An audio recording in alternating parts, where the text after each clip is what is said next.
In this tutorial, we're going to explore the world of Excel manipulation using Iron software in C#. Alright guys, welcome to the tutorial. Get ready to import, export, and transform your Excel files like a pro using the magic of IronXL. So to get started, we'll make a C# project in the Visual Studio and make sure that IronXL is part of that project.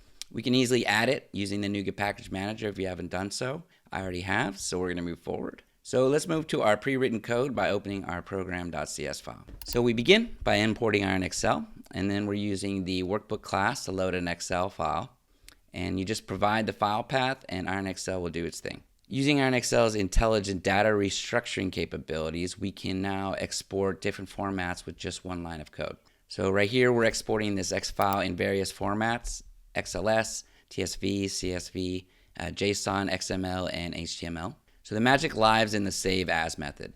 Give your exported file a name along with an extension to save, and the IronXL will handle the rest. So specifically for CSV, JSON, and XML, we're using dedicated methods, clean and simple, and that gets us the best results. And finally, we can even transform the Excel into HTML using the export to HTML, and then your data is now presented with style.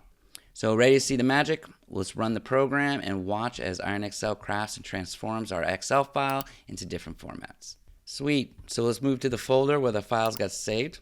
And there you go. All the files with the given format are saved perfectly. So if you think about the reports and the data sharing and presentations that you can create, really the possibilities are endless.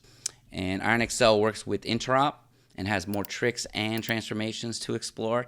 And so make sure that you check out the link in the description for more data type conversions. We hope that you found this tutorial helpful. As always, give us a like and subscribe if you'd like some more tutorials from us. And if you haven't tried out the software itself, you can. There's a link in the description for a trial subscription. Check it out. You won't regret it.